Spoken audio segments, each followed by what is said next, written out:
I mentioned that we met with many different economic development committees. And this one take very seriously. This was a deal maker or breaker for us, is when you form your committee, it could be 3 or 4 people, it could be a dozen people. When those people meet with a prospective company such as ours, we made very quick first impressions.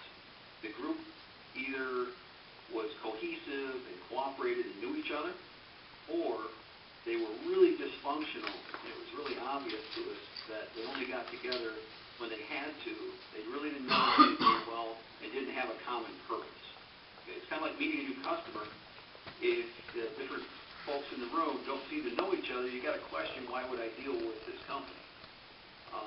The development committee that came in, especially LeSueur, top of the list, represented themselves extremely well.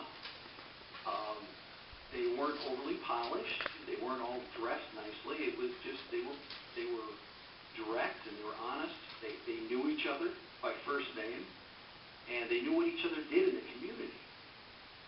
And their first introductions to us in our conference room, another key point, is they came to us. They offered to come to Chanhassen rather than us going to LeSueur. And we spent about 2 hours and bought them lunch, and they told us about the community and the program. And they each introduced themselves with their day job. And amazingly, very few of these communities did that. You know, I'm the sheriff, or I'm a lawyer in town, I'm the mayor. It's really impressive. They tell us why they're in the community, how long they've lived in the community or the county. That got my attention. We listened. A week later, we all went down to that particular city. We toured the county. We looked at vacant buildings. We actually, go over to the mayor's house. We walked through the hospital. They didn't roll out the red carpet. They didn't have to. It's a small town. I didn't expect that. But they were courteous, and they had their act together. Those little things make a difference versus some actually bickered in our conference room. Someone was a nurse, another guy's whoever, and they didn't like each other. It was really obvious. You can't let that out when you're sitting in front of a prospective company that's thinking of moving into the county. And then over a period of about 3 years and 17, 18 different communities doing that over and over again, we narrowed it down. We kept narrowing it down. And it came down to the city that, like I said, seemed to have the best overall resources. The labor rate was better than Minneapolis. They had a building. The city did not own the building, by the way. It was owned by a large company here called ADC. ADC was having some pretty serious financial problems. The building was for sale. We negotiated and bought the building ourselves, independent of the city. And then the city stepped up immediately with recommended contractors. We met plumbers, electricians. They did all the work on time, on budget. Everything from the phone company to internet, they were all there. They got it in. Snow removal.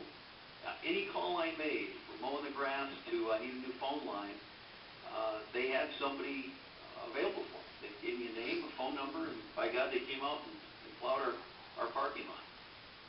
And that's why I speak so highly of this community. I can't say the others were any worse, but their upfront impression and their follow-through really made a difference.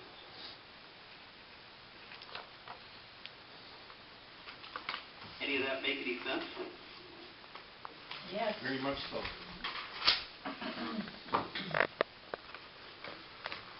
Paul, I'm trying to decide whether or not we should ask questions directly about that or move on to the next piece. Do you have a preference? I don't mind at all. We can move right on. I've got a list in front of me of things I'd recommend for Ontonagon County, at least the things within your control. Does anybody have any questions directed to what they were looking for? It's pretty clear. Well, Paul, I've got a couple questions. Fire away. A trained labor force. You were looking for companies similar to yourselves, hoping that you were going to get some of their employees. Did I understand that correctly? That is true. Okay. Most companies like mine aim high when you're establishing those different selection criteria. You're not going to get all of them, but most companies are going to say, in an ideal world, I want to move to an area that has people trained to do the jobs I have. Doesn't always happen, but in our case, we got lucky.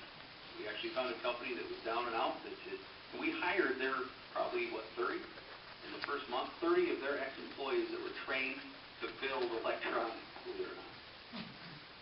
Sue? What about transportation? Transportation.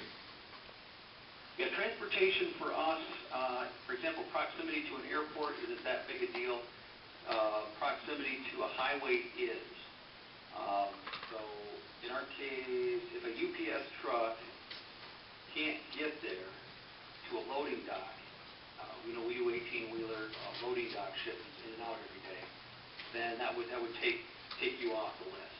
What about railroad? Weather, we deal with weather. We get snow too. That's not a big deal. But there has to be reliable roadways in and out of wherever this new building is going to be placed. What about railroad for you? Nope. Rail's not a concern. It goes truck first and then air second. Every couple weeks we have a customer that wants to expedite something and they'll pay us extra to put it on an airplane. So for us it's helpful, but our main facility here is only, 15, 20 miles from Minneapolis Airport. You also talked about 5-year population growth. That's an important factor. It was fairly high on your list in terms of the order that you went in. Yeah, it is, but it ended up being a non-issue. We were somewhat naive at this when we started back in 2000, and we didn't know what we should be looking for. So we just made a list of the things we thought would be important and ways to differentiate one community from another. We looked at existing population and the population 5 years ago, and looking back through my notes, that didn't seem to make any difference. Okay. But I do think a number of companies will use that. I'm not sure why, but a number of them do use that. Sue? What about a union? Union? Local union? What about local unions? Was that a concern? No, we're not a union organization, so we didn't necessarily care either way. Minnesota is not real heavy union state. So it really didn't even come up. If the particular community we moved into, if that area wanted to unionize, that wouldn't be a deal breaker. It honestly didn't even come up. Okay. Could you move on to